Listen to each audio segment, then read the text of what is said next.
All right, welcome back to the Fit Parent Podcast, episode number 22.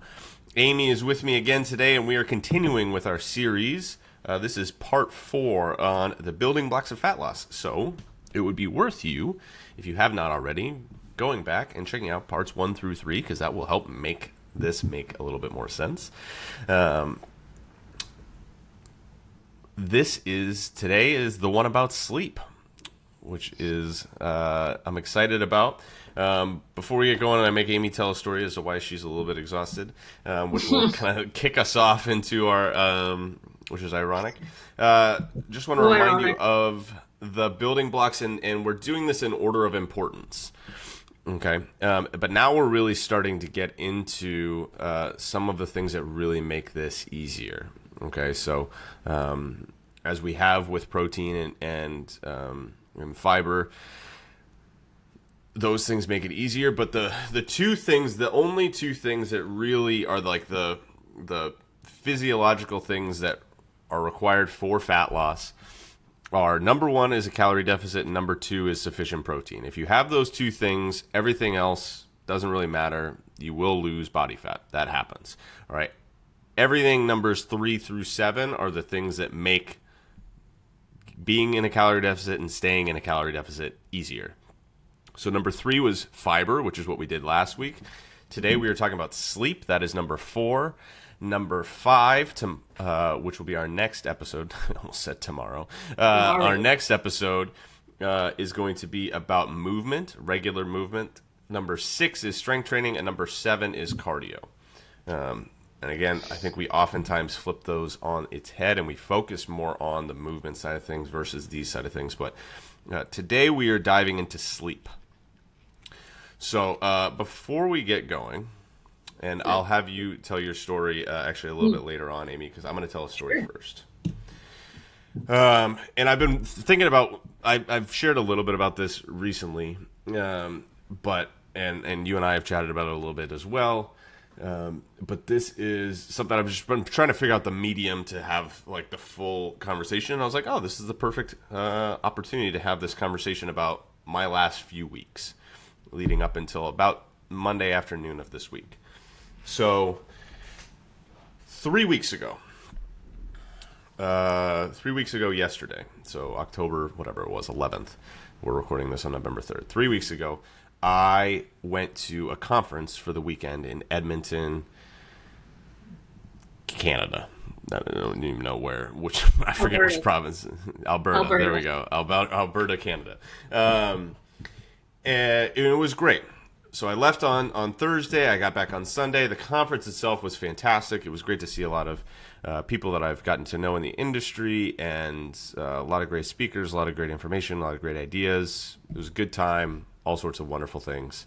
It was a great trip. There was, however, a downside. And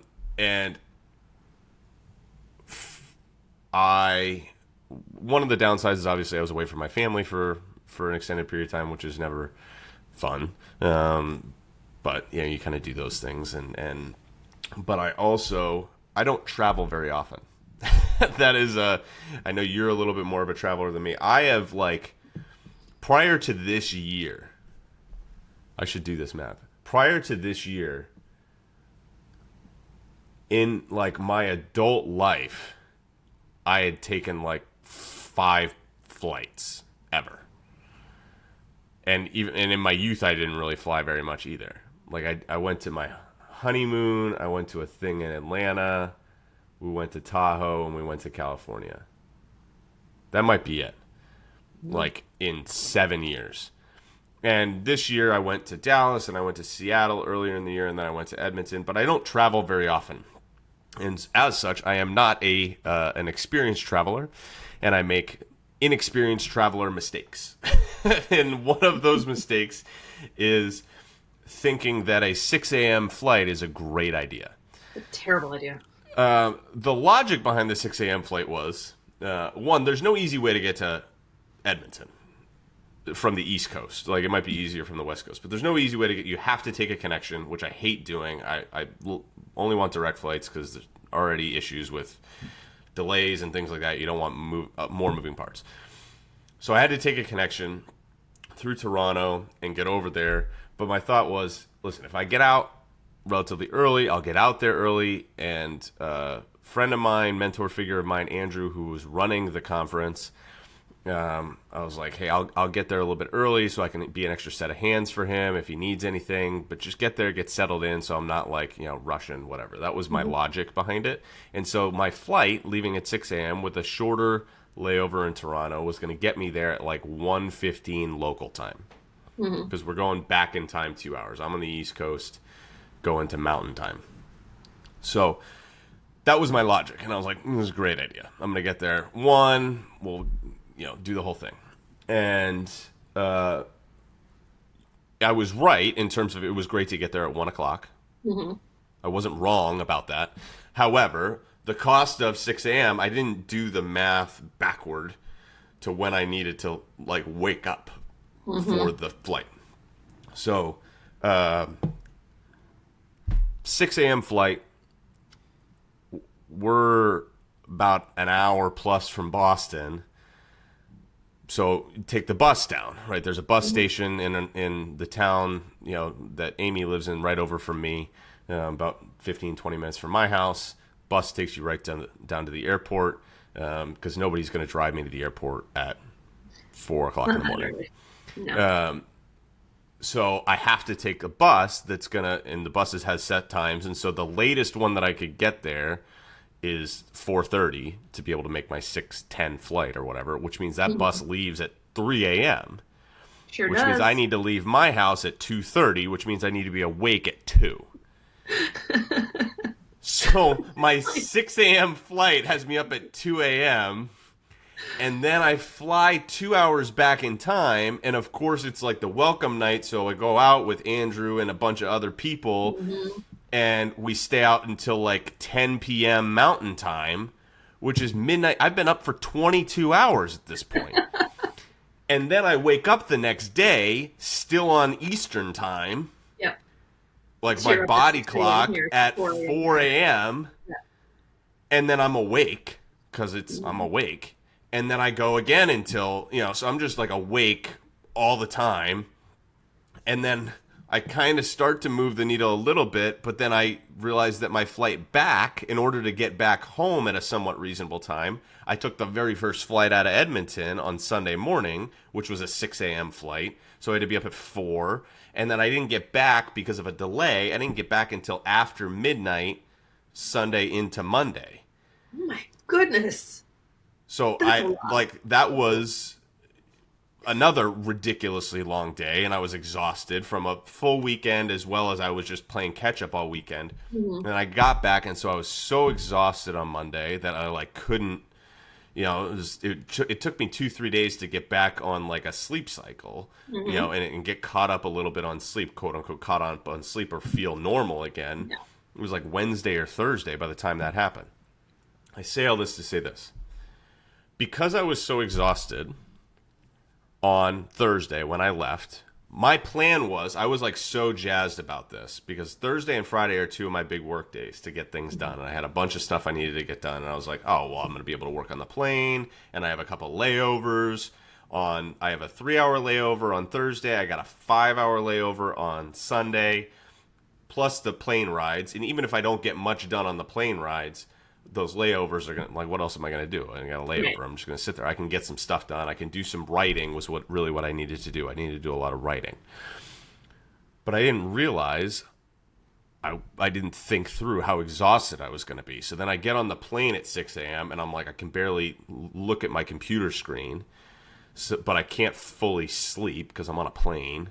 So I'm kind of like, in and out, and I just kind of submit and watch a movie. And then I get a little bit done during my layover, but not a lot because I just don't have, again, I'm having a hard time, like, even focusing on the computer screen because I've been up since 2 o'clock in the morning.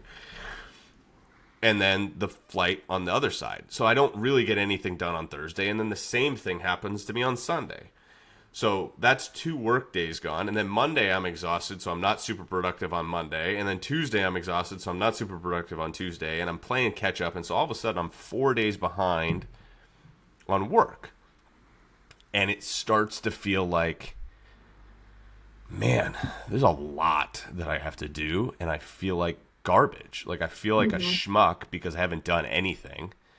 Like I feel because it wasn't as if I didn't have the opportunity. It was that I just I couldn't get myself to do it. And Yeah. while 3 weeks later, Jeff can kind of understand why I couldn't get myself to do it. I was like, why couldn't I just freaking work during my 7-hour layover in Toronto? Like, even if I worked for 2 hours, I would have been better off. But now I'm playing catch up, and it's really stressful, and I feel like a piece of garbage and lazy and all of these things. And I'm like, why can't I do it? And so then that starts to spiral. And so then it's 2 weeks of me just being in a funk where I'm like, now I'm caught up on sleep and I feel fine, but now I feel like such a piece of garbage that I can't get myself, even with sleep and even with opportunity, to do the things that I need to do. So work, I was doing maybe the bare minimum or even a little bit less for the work that I needed to do. Like I have my assistant, Olivia, who's fantastic, is like sitting there like she can't do anything because I haven't given her anything to work with. And so now now it's affecting other people. It's affecting my clients to some degree. Not that I still connected with them, but it wasn't like I was just not totally there. You guys noticed it in the gym, which was like a little bit of a wake up thing for me. And also I was like, I clearly wear my emotions on my sleeve a little bit, but I was just like not fully me. And I working out was meh. I just like didn't want to do anything. And it was 2 weeks and I couldn't snap myself out of it. And it all stemmed from this started to roll downhill on me, and I got overwhelmed because I wasn't able to do what I thought I was going to be able to do because of just being exhausted. Yep. And so it was, again, you don't want to, hindsight's 2020. And so I look at that and it's like, if I wasn't so tired and I might have been able to get a couple of things done, then or if I had been more strategic with my flights and I don't come back and I'm not exhausted on Monday, and even if I had been able to catch up, get back to it on Monday, then I might have been in a better spot. But because I just didn't really do much on Monday and then I didn't really do much on Tuesday, all of a sudden now it's like, all right, well, do I do anything? This is what, yes, but this is why sleep is so important for everything. Like, this is a business analogy, but it's so important for fat loss as well. Because the other thing that happened during this period of time, one, when you're tired, you don't want to freaking do anything. Correct. I didn't want to work out. Certainly wasn't going to push myself during my workouts. I didn't feel up for cooking food, so I ended up eating a lot of like takeout for that week because I was like too exhausted to cook, which then affected my family as well because I do a lot of the cooking. I didn't move much. I looked at my steps for last week, and like I'm normally 8,000-9,000 steps. I just like sat on the couch. I was like 3,000 steps, which we'll talk about steps in a little bit. But I'm like not moving. I'm not doing the things that I need to do in order to take care of myself. Because I don't want to. Like, I'm too tired. And so we think about like what mode are you in when you're exhausted? You're in like survival mode. I want to sit on I don't want to do anything. So I'm not going to go walk or go exercise, or it's harder to go do those things, even though those things, and this is the other piece of it. I knew intellectually that the only way out of this was to take some action, right? I knew that the only way out of this was just to friggin' do any work. And even the smallest thing would make me feel better, and then I would get a little bit of momentum. I knew that intellectually, but I still couldn't get myself to do it. We know when we're exhausted that going and moving is going to make us feel better. Yeah. It doesn't make it that, it's not like, oh, okay, well, now I can go do it. Maybe sometimes that works, but a lot of times it's like, we're human. I don't feel like doing it. And we get into like, it's so funny raising toddlers because you're like, this is me unedited.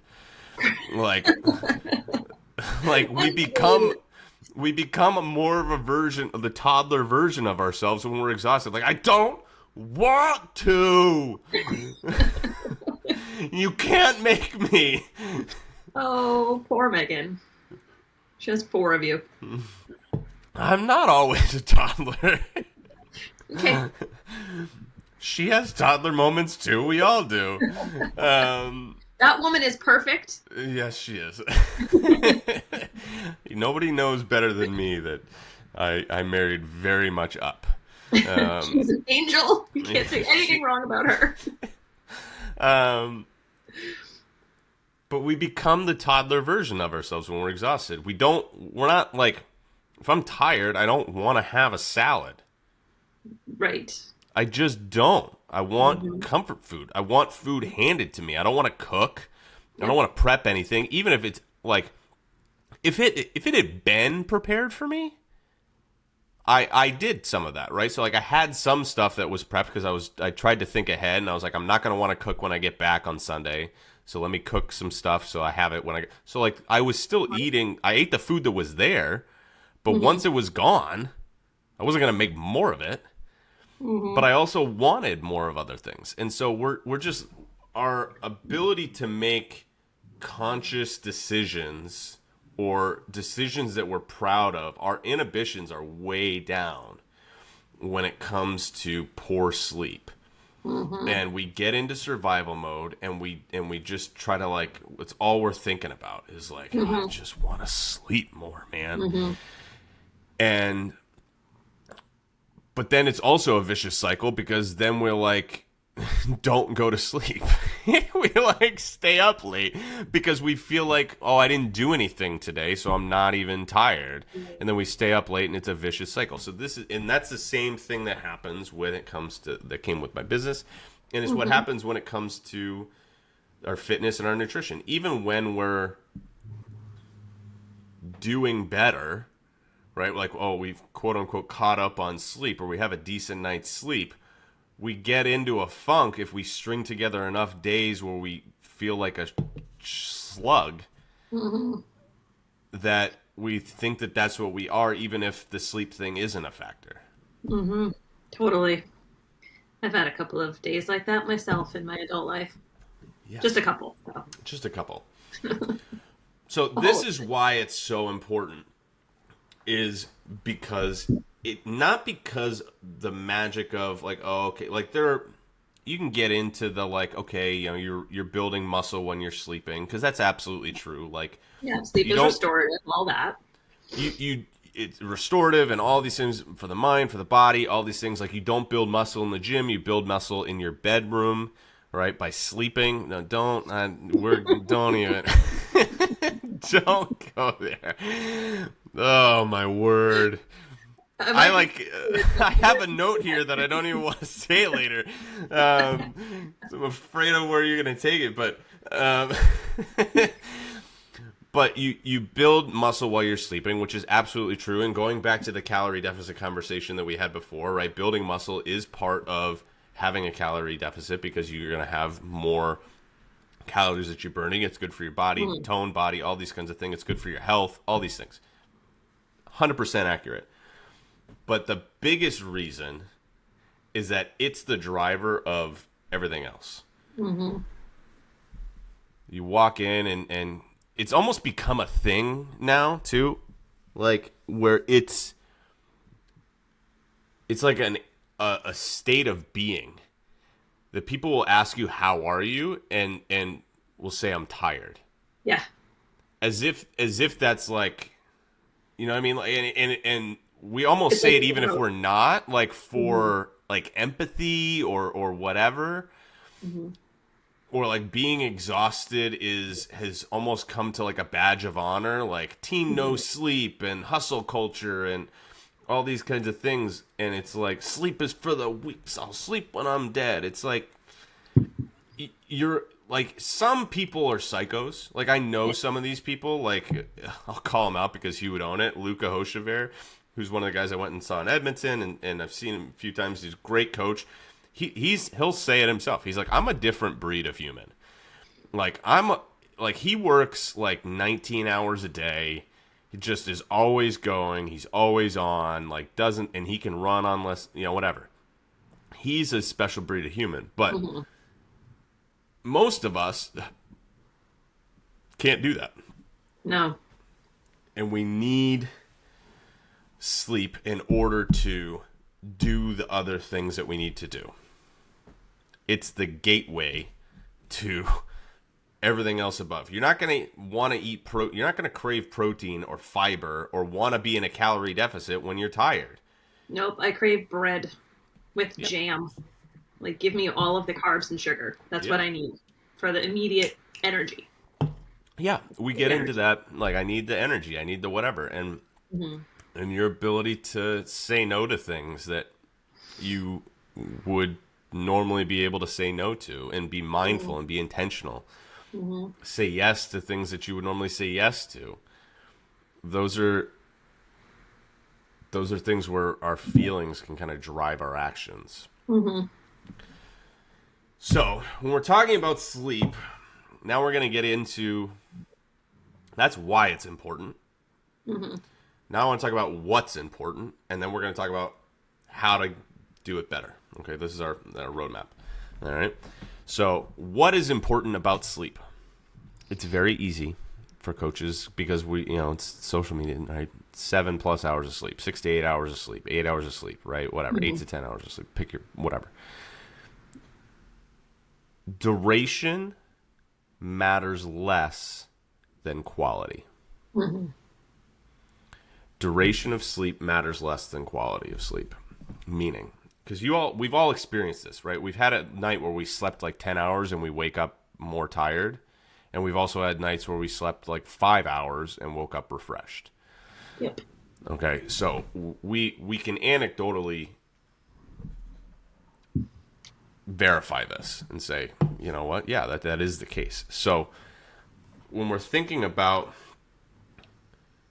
now, are those benchmarks of time decent ones? Sure, because it usually allows us, if we do in that, it's more about how many REM cycles do we get in, right? REM, rapid eye movement. I'm not going to get into too much of the science of the sleep here, right? This isn't an 8th grade health class or anything like that. But understand like the quality of sleep, how many REM cycles, deep sleep versus just time your eyes are closed are different. And so for most people, that gives enough time to get into enough REM cycles to feel refreshed, but everybody's a little bit different. Okay. So when we're thinking about the quality of our sleep, that's really where the battle comes in terms of what it is that we should be doing to improve our sleep. It's not just to improve the quantity of our sleep. Like the easiest sleep advice for anybody to give is like count backward from when your alarm wakes you up. Go to bed early. Set it and go to bed earlier, right? That's fine, right? That's perfectly fine advice. But that's very much like me just saying like just go lift some weights. Yeah.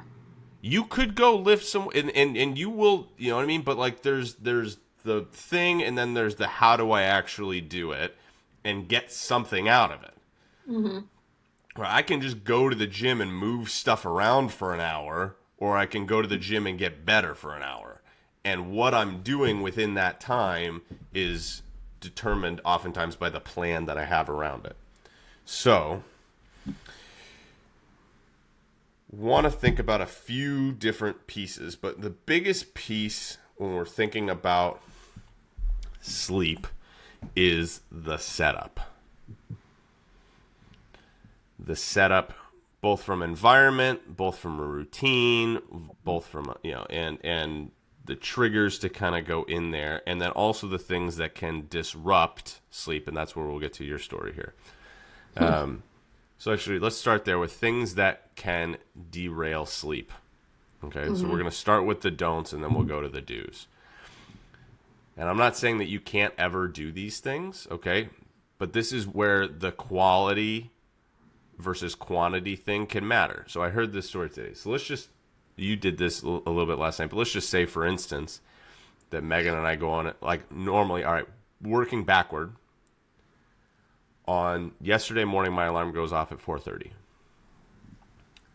So if I'm working backward and I need 8 hours of sleep, that means that I need to be asleep by 8:30 p.m. That's not wicked reasonable, but let's just No. pretend that I was really into that routine and I could get to sleep by 8:30 p.m. But then Megan and I have a date night and we don't get home until 9:30.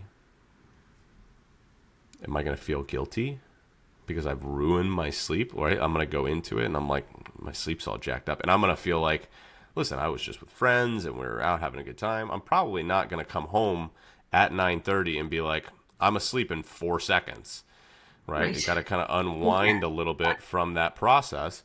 And so it might be 10 o'clock, but I'm mentally like, oh, I'm going to have a terrible night's sleep. I'm already tired tomorrow and I haven't even tried to sleep, right? This is where we can get a little bit into that, again, being too obsessive over the quantity versus the quality of the sleep.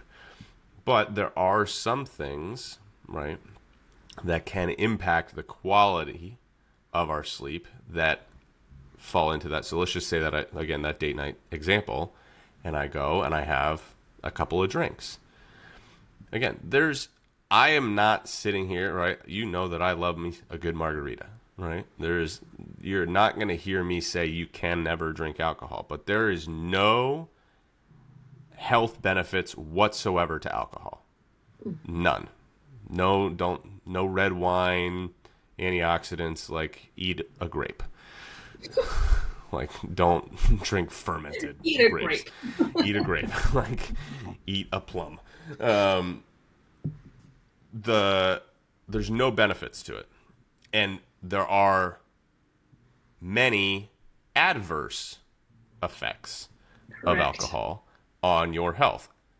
One of the major ones being how it affects your sleep. Right? If you've ever gone out and this is why people end up hungover, not the only reason, but part of the reason people end up hungover is because you drink a lot, right? And then you have really poor sleep. And so then, like, you ever have really bad sleep but you didn't drink and you feel hungover?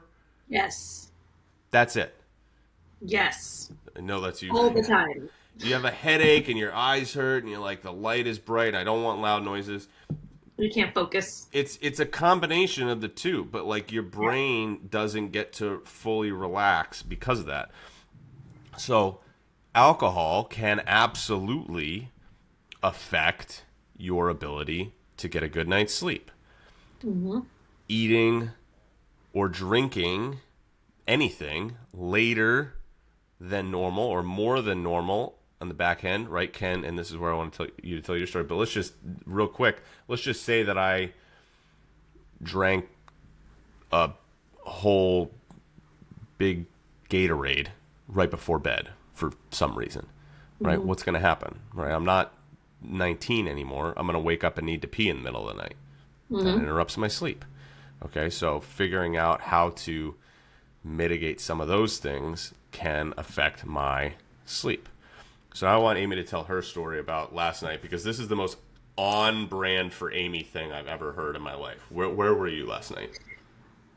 I was at an Edgar Allan Poe themed dinner theater party thing. It was great. It was really special.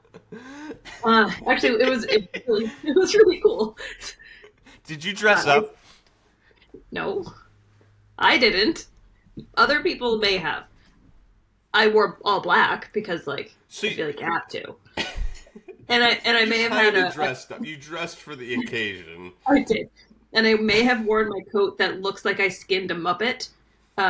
Because, like, when else can you wear? I'll wear it to the gym one day. You just wait. What Muppet?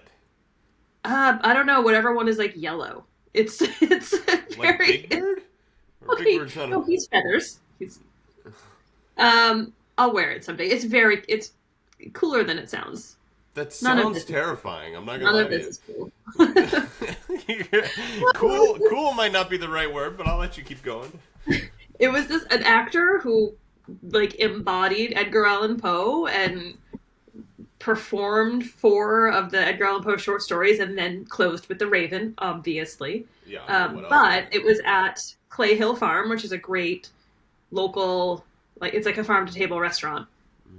but the food is very, very rich. It's very, very good, but it's very, very rich, and there are no healthy options on the menu. I got fish, and it had so much cream sauce underneath it that like there was no getting away from eating the rich, rich food. Yeah. I may have also had a glass of red wine because, again, Edgar Allan Poe. I feel like you just have to. He was an alcoholic. Like I was taming it down. The fact that you only had one means that you didn't really fully commit. You didn't fully commit to the experience. I feel like you need Do to you go know in why? there totally The hammered. reason I only had the one is because the actor playing Edgar Allan Poe got so pissed anytime one of the diners was ordering anything that I was too afraid to order something because I didn't want him to yell at me. Because he'd already made me the subject of one of the stories. He was doing the Telltale Heart as one of his stories, and Yeah. like it's Edgar Allan Poe as a madman talking about the old man he just had to murder because he couldn't stop hearing his heartbeat through the wall. But he said my name like 110 times during it, and with this very scary look on his face as if he was the madman. He was wonderful. He was a great actor, but I was like, I can't, because he already knows my name, and he will totally call me out by name if I were to order a second glass of wine. So I didn't. So I was All like, right, I I'm don't going to want ask you a question, and I want you to know, like, there's not... How many people were at this thing that he knew your name up front? Were you like one of 7 people? No, I would say there are about 50 or 60, but I will say I went How with do my you know friends your Aaron and name? Corinne, and we were the youngest there by probably 40 years. That does not surprise me even a little bit. It was fantastic. But he'd walked around earlier in the night and was just talking to people about, hey, what do you know about Edgar Allan Poe, blah blah blah. And one of the girls had said something to me and called me by name. He's like, oh, your name is Amy. I said, yeah, it is. Oh, he just latched onto that. He latched onto my name. Yeah. But he then kept coming over to the table and like getting in my face while in character. So I was like, this is terrifying. That's But terrifying. it's awesome.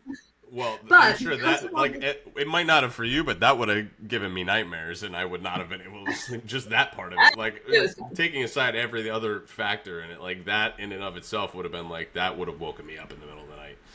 I mean, him miming disemboweling a body was a little bit scarier than him just saying my name. So, like, different strokes. Both of those, don't sound great to me.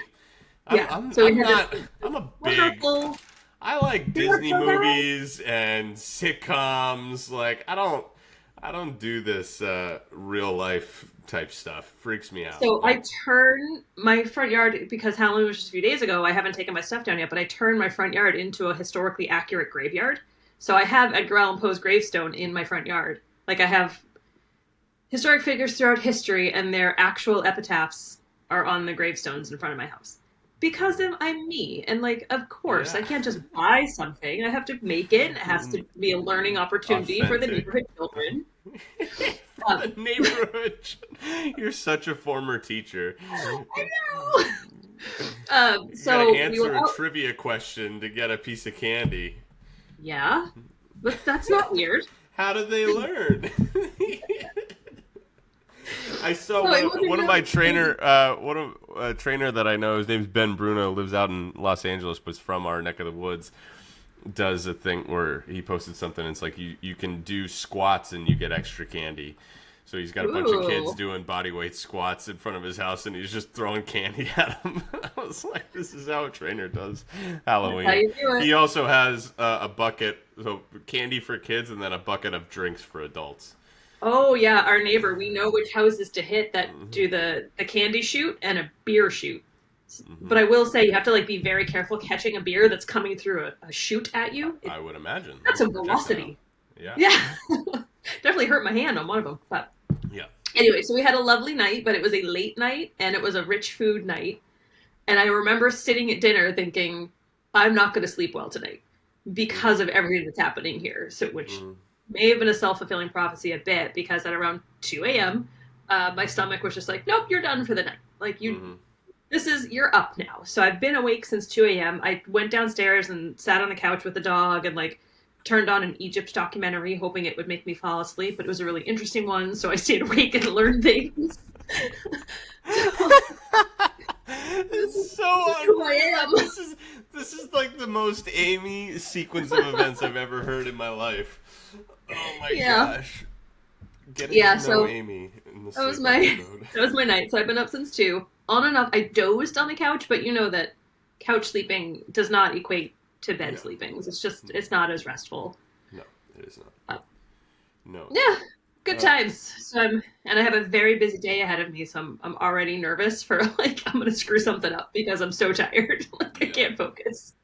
Well, so this is a great example. So again, I'm not saying that you can't go do these things, right? I'm not saying that Yeah. you can't go have a drink. I'm not saying that you can't go have rich food. I had when I did my dumb ice cream experiment and I had Oh, so good. stomach cramps for a full week. That kept me Mm-hmm. up at night. And Megan's like, I feel I'm sad for you, but also you're an idiot. So this is kind of Okay. natural consequences. Like, don't be dumb. But it absolutely affected my ability to do other things after that. Mm-hmm. And so we just want to be conscientious of these decisions. Eating late, eating more, eating things that are going to give us, upset stomachs, all those things. We just want to be aware of them. It doesn't mean that we can never Mm-hmm. do them, but understand that that's a potential consequence of them is it's going Mm-hmm. to affect our sleep. And so we want to be able to anticipate that and not let it, combat the next day. Particularly, this is where intentionality comes into play, right? You go on purpose to the Edgar Allan Poe thing and you're like, you know Mm-hmm. what? Let's just all be honest. It's Mm-hmm. probably going to be a late night. Probably not going to sleep great. And Mm-hmm. then, so Friday's going to be a little bit tougher. So I need to set myself up for success on Friday, knowing that I'm not going to be at 100%. Yep. Is really what it comes down to. But we also don't want, right, the kind of to be self-fulfilling prophecy a little bit where we get into a mode where we're like, I expect to be not functioning because I didn't sleep well. So this is where, and I wasn't going to do this now, but where the trackers, there's a bunch of sleep trackers out there right now. And some of them are fine, right? They can tell you they're fine. I'm not going to say they're great. But just like with tracking your calories, I don't think you should track your calories unless you have some sort of idea of what it is that you're eating anyway. Like if you go Mm-hmm. right into tracking calories, you're going to just feel terrible because you're going to be like, wow, I eat a ton of calories and I don't really know what to do about it. Like if you know that you don't have great sleep, or anecdotally you don't have great sleep, and then you do a sleep tracker, you're just going to verify the fact that you don't have great sleep, and it's not going to tell you anything. Right. But one of the things that I really don't like about it, so I actually got this thing, and I'm going to call them out right now because I think that they're dumb. So I got this thing called Whoop. There it is. Whoop, there it is. Yeah. So it's like the thing that I liked about it was like a band, it was a band that you could wear all the time, and it was going to track your sleep. Because I didn't really want to wear an Apple Watch or anything like that. I wanted something that would track my steps and then track my sleep. That was really it, and my heart rate. Right. Those three things are what I wanted. I didn't want anything that would pop up with alerts, or I didn't necessarily want to watch. I just wanted that, and it was just a band. There wasn't even a face for it. It just had an app but you could wear it all the time. So I was like, this is great. First of all, it doesn't track steps, which is they're like, we think that steps are not a useful piece of information, and we think that this new thing that we've come up with called Strain, which is their own proprietary algorithm for how hard you worked, I'm like, you can do that. That's fine. But still put the steps if somebody wants it. Why are you better than everybody? That's just a dumb thing. But they would do a lot of these do a recovery percentage, right? Mm-hmm. How much did you recover? I'm 75% recovered from my sleep last night. I'm 90% recovered. And so Okay. the idea is this is telling you how hard you can push yourself, but that also can be a self-fulfilling prophecy because to some degree, you could be like, I don't feel great, but my watch is, my app is telling me, my tracker's telling me that I do have more energy, so I got to just keep pushing through. We should probably listen to our body a little bit more. But the flip side of that is this could say that I don't have energy, or I didn't recover well when I feel fine. I could wake up and I was like, oh, I feel like I got good sleep last night. And then I look at it and it's like, you got 53% recovered. And it's like, well, shit, I didn't have good sleep, I guess. You know what I mean? So they're fine. They're fine, but a lot of this sleep is anecdotal and how we feel. So it's better to be kind of tracking it in terms of how you feel versus absolute quantitative numbers, because numbers are hard when it comes to sleep, because again, it's just tricky to do that. Again, trackers aren't bad. You can, whether they actually track, they can kind of get the number of REM cycles and how much time you were in it, but like how much information, like how useful is that? I don't know.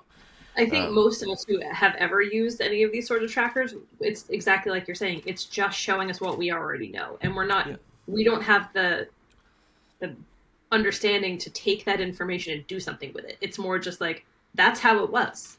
End of story. Yeah, so like, great. John was his, and it shows him exactly what I have been telling him for 20 years is he falls asleep immediately and is dead to the world until the next morning. He like stays, it's like a weird, like looks like the heart monitor graph kind of thing. And he stays down here at that deep level of sleep the whole night. And we looked at mine, and I exist up here because I'm a light sleeper, always have been. But I'm like, these are just reinforcing what we already knew. So I'm like, I'm not going to waste. This is really interesting where we want to get to here, which is how do we increase, right, the amount of deep sleep that we're getting? Okay, because again, some of this is going to be, there's outside factors. So I'll just own, like the last 3-4 nights for us with the kids have been rough. 2 nights ago was really bad. It was like all three of them, it was just, we were up like all night and useless. And it's been challenging with, we got 3 kids, they're all younger, and like one of them wakes up, and it just is, it's hard. And so we go in, so you can get interrupted sleep. And so some of this is outside of your control. Right. But some of it is. And so we're going to control the things that are within our control as best we can. Because even in those moments, right, those few nights where it was like, this is really rough sleep, and I was hurting the next day, I was still like, you know what, I did what I could. And so my mindset going into the day was like, okay, I'm not going to just throw the day away, even though I'm tired, right, versus a day where I know I didn't have great sleep, but it wasn't like, all right, I can kind of justify it when it's the kids. It's like, all right, listen, it wasn't me. Like, I'm being dad. So want to think about setting ourselves up for success. So the biggest thing is what you said. John falls asleep as soon as his head hits the pillow. That's a little bit, but that's also what the goal should be. Okay? So there's a difference between lying in your bed and being asleep. And the goal should be to like have the bedroom be a place for sleep. And so we can kind of trigger our body into the idea of like, I'm here for a job, and it is to sleep. Because again, that's going to increase my body's ability to actually get into sleep versus the like, oh, I'm lying here and I'm restless and I can't seem to fall asleep sort of thing. That's like where we start to think about sleep, like you wake up, if I fall asleep now, I'll get 3 hours of sleep. If I fall asleep now, I'll get 2 hours of sleep. Like now we're getting anxious and stressed about our sleep, which is not going to allow us to have good sleep. Yep. Right. So the idea is if you can't fall, like you should be able to fall asleep within about 10 minutes of your head hitting the pillow. 10, give it a little bit of room on either side, right? I don't want to put a hard rule in, but it's about that amount of time. And the closer you can get that number to like very little time, the better. Because again, the quicker we can kind of trigger our bodies to get into this, the less other factors are going to impact our sleep. And so getting into that point where I'm going to bed and going to sleep, like boom, boom, like they're like a simultaneous thing, is where we have a little bit of control. So a couple things that we want to be aware of are the environment.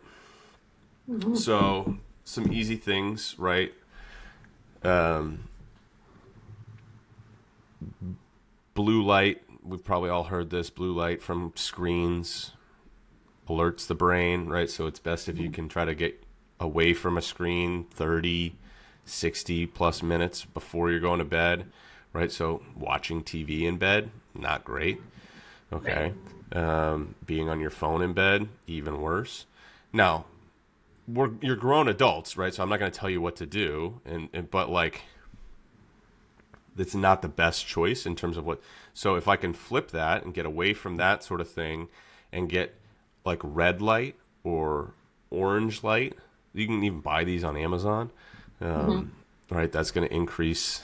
Like you've heard of like red light therapy, right? You don't have to go Mm-hmm. nuts with it and buy something, but you can get just like a red little light bulb, Mm-hmm. like a friggin' Christmas light bulb, and put it in a nightlight. And again, just to kind of, it starts your body's production of melatonin, which your body produces naturally, which is the trigger to get you to go to sleep. So if you Mm-hmm. can be around that, getting away from the blue light situation, darkness. Okay, so being aware of, hey, do you have lights on in your room, or around? Like dark curtains, Mm-hmm. even just like random lights from, internet modems, or like the monitors, right? Like the kids' monitors that we have, right? We turn them away from us so we don't Mm-hmm. see the blinking lights on them, and we don't see the kids. We got to turn them away from us, and we try to turn the light off, so like, or the screen off, so the screen's not on and the blinking lights are facing away from us. If you can have your phone not in your bedroom at all, but certainly not next to you, from a stress perspective, right? We can take that piece of it away as well, because it's going to be tempting when it's there. If it lights up, right? Oh, it lights up. Can somebody call me, right? All of a sudden, Mm-hmm. that's a factor. So, from a lighting perspective, but also just from a mindset perspective, like just mentally, I'm no longer like I'm shutting off. Like right now, I'm asleep. Like, Mm-hmm. do not talk to me right now. Like, it's not an urgent issue. I'm sleeping. And if that's not a possibility for someone, at least iPhones are able to do this. I have a bedtime on my phone. So after 9:29, it reminds me that I need to start getting ready for bed. My bedtime is 10 p.m., but at 9:30, my phone stops alerting anything. So I Yeah, get a text, I get an email, I get anything. My phone stays dark unless I actively go and open it up, which I try not to. Like yeah, it's next to my bed because it is my alarm, so I need it yeah. Which near is me. But mine is too. there are ways Yeah. to get around. Put it in airplane mode. Like you Put can it in mode. Yeah. yeah, just like nothing is important enough, Correct. that we have to do this. Like, None is you coming through at 10:30 that I need to answer. Like that's yeah. not life and No. death. That's someone Now, thought of if something you have a about little bit that. older kid, things like that, like you can phones are so smart nowadays. You can put like, these are the only people to like call me, right? There are settings that Mm-hmm. you can do, like if my kid calls me or my mom calls me or something like that, like if there's an emergency, you can call me. But, Mm-hmm. you know, most people should know like not to do this. But like my mom will do, she'll like text me at 2 a.m. sometimes because she's awake, because She's awake. she's not a great sleeper. And she'll be like, I was thinking about this, and it's like the most like Mm-hmm. random thing. She's like, I was thinking you should really make sure that the kids are getting flu shots. And I'm like, okay, like what do you want me to do with that at 2 o'clock in the morning? But it's just her way of getting it out of her head. But like I don't want to be woken up by that at 2 o'clock in the morning. You know what I mean? Mm-hmm. So put your phone face down. If it has to Mm-hmm. be on your bedside table, do it into one of those things, and put it there though. Put it there at, you know. So this is where we start to work backwards. So trying to think about things that are gonna have some triggers for sleep. So your bedroom is a place. The only things that you should really be doing in your bedroom are sleeping and sex. Like that's really it. And I mean, I can give a pass for reading, but that's I about read. it.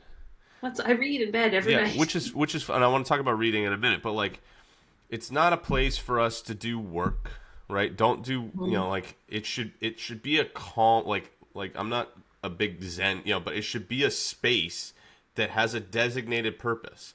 Just like your Mm-hmm. bathroom has a designated purpose. You don't go into your bathroom and do work, right? Your bathroom is there for a purpose. Your kitchen is Mm-hmm. there for a purpose, right? Mm-hmm. You have a purpose to each of these things. And so your bedroom has a purpose. It needs to be a calm place. It needs to be like a safe place, right? Where your body, you go in there and you're like, I'm here to do something. You know what I mean? And Mm-hmm. so shouldn't be a place for work. Shouldn't be a place for TV. It might even be worth like not having those in there if you can avoid it.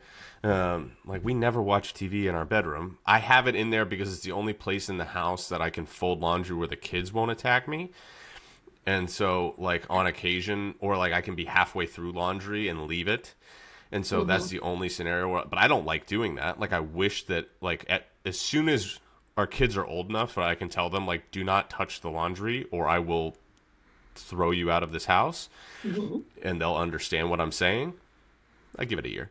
But whenever that's the case, like we're going to dish the TV in the bedroom because we just don't like, that's the only setting where we ever use it is there. Like we never watch it before bed. And so like that idea is like, let it be a place of sleep.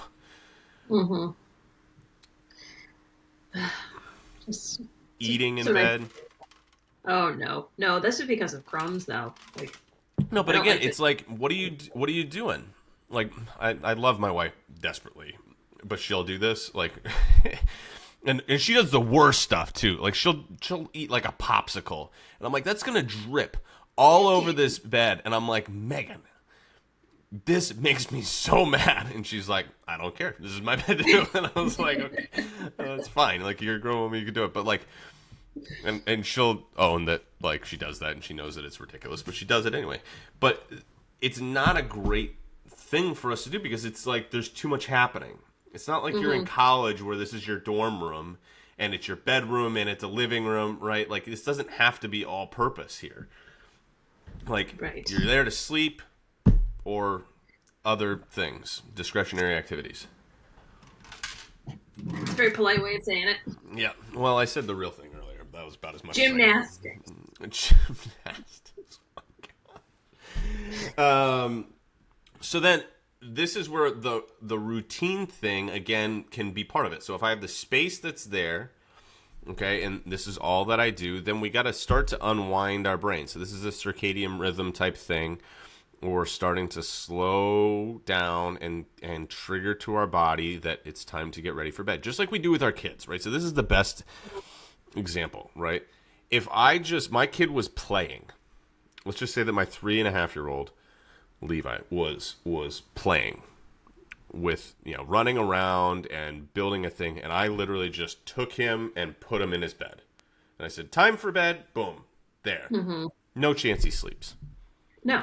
None whatsoever. Doesn't have that wind down. Wind down time. And they teach you this when the kids are like 6 months old when you start doing a bedtime routine. It's like, okay, there's a structure to this. And we know it because we have the days where it's like gonna go somewhere else for dinner or something and we get back late and we're like, son of a gun, like bedtime is gonna be a nightmare tonight. Yeah. It's going to be a disaster. And people are like, oh, just come over. Like, it'll be fine. I'm like, it's not going to be fine. Like, you don't understand. We're going to take a 30-minute process and turn it into an hour and a half. Yeah. And I know, like, the days where it's like he doesn't go to, like, I have to go up there like 4 or 5 times, it's because we didn't do a good enough job with the bedtime routine. If we do a good job with the bedtime routine, we put him down once and he stays asleep. Yeah. But if I have to go up there 6 or 7 times, it's my own dang fault because we didn't do a good enough bedtime routine. So, like, going back to Halloween was just recently, earlier this week. This was the first year we went to, there's a neighborhood, like, right down the road. We walk this neighborhood all the time. Megan's aunt and uncle live there. I don't know why we haven't been doing this neighborhood all along. But last year we went to my parents, who live 12 minutes away. They live in a great neighborhood, not a great trick-or-treating neighborhood for young kids, because the houses they're not far apart, but they're not on top of each other. This is one of those neighborhoods that Megan's aunt and uncle live in, where all the houses are exactly the same, and they're like on top of each other, and the driveways are 14 feet long, which is the perfect trick-or-treating neighborhood for little kids, because they don't have to walk anything, they don't get scared. And the other thing is, in my parents' town, trick-or-treating starts at 6 p.m. Ooh, Here it starts at 4. So 4 p.m., it's still light out. We were done by 5. We came home. We had dinner. We had a normal routine. Last year, we went to my parents' house. We had dinner. Then we went trick-or-treating in the dark for half hour, 45 minutes. Their bedtime's at 7. We didn't get home until 7. And so it just it was a disaster. It made the night unpleasant because they had to come home and they had to like have a little bit of a routine to like, okay, I gotta sit and I gotta have my milk and I gotta, you know, we watch a show and then we have their milk and then all right, hey, go to the bathroom, we're gonna brush your teeth, we're gonna go upstairs, we're gonna read a couple books, we're gonna pray, we're gonna sing a song, we're gonna tuck you in, I'm gonna snuggle with you, kiss you, love you, sweet dreams, close the door, and we're gone. Right? But that's the routine. It's established that that's the routine. And the whole thing takes 30 minutes, but it triggers to him it's time for bed. Mm-hmm. It triggers to my twins that it's time for bed. And their routine's a little bit different. It's a little bit shorter, but it's the same thing. Like, we have these routines. The idea that we're going to go right from, like, I'm working on my laptop in bed to, okay, it's time for bed, turn out the light, I'm going to go to sleep. That's a tough sell. Or I'm watching a show, right? I'm watching The Blacklist or something that's, like, intense, and I just saw somebody get shot in the face, and now I'm like, all right, I'm going to go to bed. I mean, maybe you can do it, but is the quality of your sleep going to be outstanding? Probably not. Just in the same way that coming right home from dinner and, all right, I'm going to be asleep in 4 minutes. That's not going to happen. Or it might happen, but is it going to be great? Like, you haven't done any of these things. And so you have to, and I don't care what it is, but we got to think about how do we get ourselves ready for sleep? And so, right, you have some things that you have to do, right? I shut down, like, just make it a half-hour thing, right? I'm going to shut down all screens. I don't care if you're watching Netflix or whatever. I mean, at some point, like, be an adult and turn off Netflix and go to bed. Like, if you need 3 hours of wind down time, you probably, like, 2 hours is more than enough. You know what I mean? Like, at some point, be okay with your, not doing that, but turn it off. Don't death scroll on Instagram, social media or whatever. Just like be like, okay, time for bed. And go upstairs, right? You turn off the screens. You go upstairs. You do your routine, or you go to your bathroom, whatever it is. You brush your teeth. You wash your face. You're gonna do these things anyway. But you start to go and you start to trigger to your body that it's time to get sleepy. I don't care what time it is, or you should start to be a little bit tired by the time you get there. And then you can, whatever, you sit and you do something without a screen. You do yoga, or you do you journal and brain dump and all the things that are going to keep you awake, right? Just put them down on paper, or pray, or read. If you're going to read something fiction, but not so engaging that you're going to want to keep reading it. You know what I mean? Like, you gotta toe that line a little bit. Right, don't read something that's going to make you have to think. Like, I'm not going to read a coaching book or I gave you guys this book, but like, I'm not going to go read a book that somebody else has written when I'm trying to learn something, because one, I'm not going to retain it, and two, if I'm trying to retain it, my brain is awake. But I'm also not going to read a thriller, because no Colleen Hoover, because you're going to stay awake. You want to know how that ends. You want to know how it ends. So you got to find that. It's the kind of comfort food fiction book that you've read before. Like, Megan always gives me a hard time about, like, before bed, I'll watch a show that I've already seen before. Oh, all the time. Like, I'll do Friends or The West Wing or something like that, because I don't have to know what happens next. So it's a lot easier for me to just stop after an episode, or even in the middle of an episode. I'm like, I don't need to finish this episode. I'm tired. I'm going to go to bed. Versus if it's something that I'm like, I want to know what happens next, then it's going to be easier for me to just keep it going. So it's the same thing with reading. Like, hey, that's fine. You can read a book with a soft light and read your book. And then you turn it. But you have to get to the point where you're like, I'm tired. And then try to go to sleep. I heard this analogy I was prepping for this, that Nick Lamb, who's the online sleep coach. If you want to go check Nick out, he's fantastic. To learn more about sleep, he would be somebody even better to go look at. The online sleep, Nick Lamb. But he said this analogy: you don't go to your dining room table and sit down and wait to be hungry. In the same way, you should not get into your bed and lie down and wait to be tired. Right? You should go there when you don't want to go sit down at your dining room table when you're starving, right? Because now it's going to be harder for me to control myself, but I should go there and be like, I'm ready to eat. Mm-hmm. In the same way, you don't want to be so exhausted by the time you get into bed that it's like I can't even like do my routine. But you want to be to the point where you're like, all right, I'm ready to go. Like my eyes are itching. I'm like ready to close. Like and so then when it's like, okay, I'm ready to go to sleep, you just boom, and then you can go right to sleep. Okay, but that routine, I don't care what it is, but it has to be something that's established where it triggers your body into, hey, we're gearing up for bed here. It is just funny that as adults, we just kind of ignore all the things we do to make sure our children have successful night's sleep. We just, they go out the window because we're grown-ups now. We don't have to, but it's still so beneficial to have a routine and to have a, this happens, then this, and then you're asleep. Like we do for our kids. 100%. 100%. What do we do also for our kids? Like, give them a bath, right? Give them a nice warm bath, and you know what I mean? Take a bath. Take a warm shower, right? Like, do that, and you're nice and cozy. Like, ready to rock and roll. You can do, like, we used to do, like, you know, you can do white noise if you want to. Some people like it, some people don't. You can do, like, you know, the vaporizers with lavender or whatever, you know, like all that's fine. Like, is it going to be the game changer? No, but like create it as a space where you want to go. Yep. And it's part of your routine, and you're cozy and you're comfortable, and you're like, hey, this is where I want to be right now. But it's the same thing with, like, I think there's a bigger thing here. We do these things for our kids. Like, why won't we do them for ourselves? Like, we tell our kids, like, you got to eat your vegetables. Well, why don't, like, going back to our conversation on fiber, like, why don't we eat our vegetables?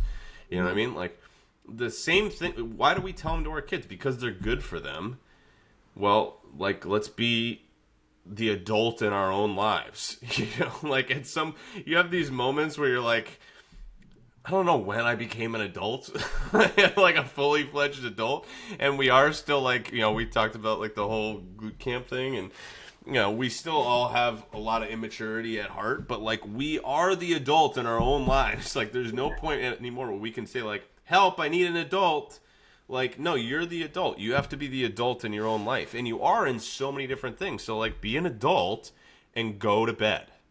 You know, like this is not, like, we get a little bit of, like, we're still in college, you know, that first time of freedom, and just talking about this just yesterday. It's like, in college, why is the routine in college that the shift is you're up and, like, going to bed at midnight was an early night in college? God, we would leave for the bars at 11. I was telling the story. I was on a team for inner tube water polo in the winter at the field house in the pool at UNH, and our game started at 12:30 a.m. Why? We would get into the pool at 12:30 in the morning, and then walk back from the field house at like 1:15, wet in the winter, and we're like, this is normal. Like, they scheduled intramural games for 12:30 in the morning. You know what I mean? Why? Like, this is because that's what the schedule that kids were on. It was like, oh, 8 a.m. is an early class. It's like, it's not an early class. Like, 8 a.m. was like the crack of dawn. 9:30, 10 o'clock on the weekends, you'd sleep till noon. I remember having 8 a.m. classes, but those 8 a.m. classes you would go, and then you'd go home and sleep until You'd go home and sleep, yeah. Like, it was, or on the weekends, we'd sleep until noon. Noon was like waking up early. But that was, it's the first taste of, like, oh, I don't have to go to bed or whatever, you know, and we, like, we almost never grow out of that. It's like, no, we got to be a grown adult and go to bed. I mean, my husband has this thing. The reason he stays up so he's like up until midnight, 1, 2, every single night, but then sleeps until 9 a.m. Mm-hmm. His thing is he doesn't have a ton of time on his own, like just him. Yeah. So I go to bed, I go upstairs at 9:30, 10 o'clock, and he needs that 2 or 3 hours that's by himself. But I'm also like, what are you doing during that time? He's like, oh, I'm just watching TV, or I'm like scrolling my phone. I was like, is that necessary, the alone time then? Like, you're not doing anything. You're Yeah. just being alone. Well, so I get that desire, right? Like Megan and I talk Absolutely. about this all the Yeah. time. Like it's a hard thing, particularly when you're parents, where you're like, when we have multiple kids. So like, I need time for work. She needs time for Mhm. work. I need time with friends. She needs time with friends. I need time by myself. She needs time by herself. I need time to work out. She needs time to work out. We need time together. We need time Mhm. together with other people. We need time together with the kids. I need time one on one with each of the kids or with the kids as a whole. She needs that. Like Mhm. all of the different iterations are very challenging and to find all that time. And so finding time for Mhm. yourself or to find time with your spouse is totally valuable. And I know that some of it's just it's the only time that you have. And so there's Mhm. nothing wrong with that, but it's a conversation I have with John, and so I don't mind putting it on there. Is Oh no. is like, dude, and I don't care what the time is, right? If you're up till midnight and you sleep until 8 or 9, like you can shift the timeline to whatever. Like you can be a night owl versus a morning person, right? Yeah, People hear that I wake up at 4:30 in the morning, and they're like, "Oh my gosh, I can never do that's that." early. I'm like, I can't. I can't sleep past 6. Like on my morning, like we give each other one weekend morning to sleep in. I'm Hmm. still up by 6:30, 7 o'clock. Like I just can't. I can't sleep in. Now that wasn't always the case, but it is what my routine is. But I get wanting to have that time. Hmm. But again, the question is, what are you doing with the time? Would you miss that time if it's there? Is that productive time? And it doesn't have to be Right. productive, but is it filling? That's really the question. Is it That's what it is. is it Yeah. satisfying you? Is it actually helping you rest and recuperate, or is it Hmm. just time? And again, Yeah. some Is it things just can time? just be junk food, right? It's Hmm. like to go back to the conversation about like food for a second. You never want to ask it like, all right, everything needs to be like good for me. It's fuel for my body. Like some food should just be fun. Hmm. Fun, some like you need to just have, and you can have some, and you need to have some time that's just like there was nothing productive happening there. Like Hmm. just watch a show that you're not paying attention to, or scroll on your phone, or whatever. Like there's nothing wrong with that, Hmm. as long as one, it's not everything, but two, you also have other things that are giving you rest. And so the question comes to like, why do I feel like I need this much time? Hmm. It doesn't mean that you don't have any time, but why do I need this much time? And that's a conversation for a different time and a different day. But would I be more rested or feel more satisfied to have that time, to do it a little bit differently? It's just the question to ask. But Hmm. there's nothing wrong with having that time when, like last night, Megan went to bed and she was like, "Are you staying up?" And there's been nights where it's the other way around, and I didn't stay up wicked late, but I was like 9:30, something like that. And Hmm. and there's nights where it's the other way around, and we do it, and sometimes we go to bed together. It does depend, and there's times where you're like, yeah, I just want this time to be by myself and not have to worry about, all right, do you want to watch the show or whatever, or you know Hmm. it's fine to do that, but like it's part of it is, I said this about food yesterday on a coaching call, and I really liked it, but I think it applies here too. We want to be 80% consistent with our nutrition. Like Hmm. it's better than being 100% in terms of the quality, right? The idea that I'm going to 100% eat high quality, low processed food all the time, that's an unrealistic standard. And you Hmm. want to have a life, like you're going to be more consistent if you're at 80% than if you're at 100%, and you're going to have more of a life, and it's going to be better. You want to be 80% consistent with that, but you want to be 100% consistent with your intentionality. And now you might not be 100%, but like that's the aiming point. You're aiming for Hmm. 80% when it comes to the quality, but you're shooting for 100% intentional. So I did it on purpose, or I was mindful about my decision. And that can be the same thing here. Like I'm intentionally choosing to stay up late and watch Sunday Night Football. Hmm. And I know that I'm going to be a little bit tired tomorrow, but I'm choosing this versus Hmm. just like I'm just doing Just it to doing do it. it. right? Yeah. I don't want to just do it. I don't want to just eat the Oreos because they're there, and I don't like Oreos all that much. Like, Oreos are fine, but like, would I ever go to the store and buy Oreos? Probably not. Mm-hmm.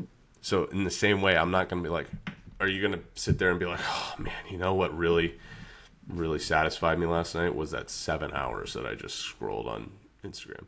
That was why I felt so garbage after my trip, was because all I did my entire friggin' layover was just scroll on social media or like watch football on the thing. And I was like, I could have done anything that, and none of that satisfied me. But that was all I had the energy for. And so this is a little bit of a vicious cycle where it's like doing that is all that I have the energy for. You know what I mean? So I've heard this said before, like, if all you have the energy for is to watch TV or scroll on your phone, it's probably ready to go to bed. Like, you're probably ready to go to bed. That doesn't mean that you have to go to bed that minute, but like, you're probably ready to go to bed. Just go to bed. Doesn't mean that you can't do it, but you know, like, what's it gonna happen? The only last thing I'll just say, just as a quick thing, temperature, right? And just as a quick thing, like, generally it's better to be cooler. Has to be cold in your room. But again, all of these are about environment and making it a place where you want to go and you want to do. And it's the mechanism that allows the rest of your life to be that much easier. I miss good sleep. Maybe I'll get some tonight. Well, so this is the thing that I really like with sleep here. There is nothing in this entire series of building blocks that's going to have a more immediate effect than sleep. Right? You could be in a calorie deficit for 2 or 3 days and you're not going to really notice a difference. You can have more protein for 2-3 days, more fiber. Like, you're going to notice it a little bit, but you know, it's not going to, holy cow, man. You can work out for a few days. You're not going to be like, I'm good. Nailed it. Right? You can make a couple of these adjustments to your sleep and your routine for sleep tonight. And in a couple of days, you'll notice a world of difference. And we all have experienced it, right? You have a couple of nights of sleep and you're like, I'm a whole new person. So you can make some of these adjustments to your sleep and have some of the most immediate effect. And that's going to make everything else that much easier to stay consistent with. Because consistency is the name of the game. You have to do these things long enough to see the results. And the way to do things long enough to see the results is to make them easier. It's a lot easier when you're not just fighting to keep your eyes open. Today's a fight. Today's a fight. And you're going to have fights, right? Just like there's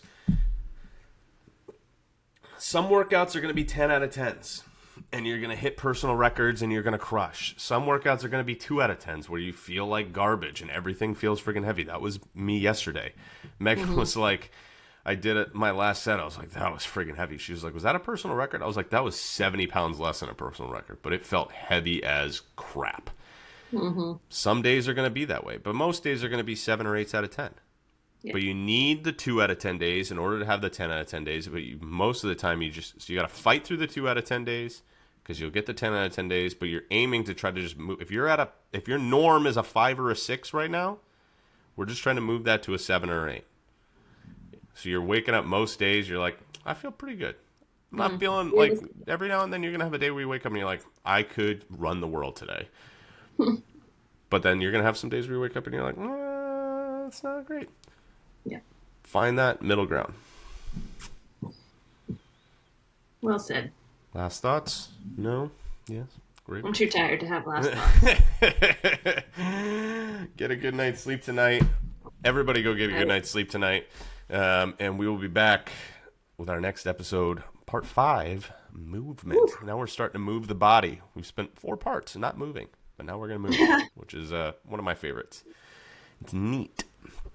All right, so we'll talk to you next time. Thanks very much. And quick 2 last quick plugs.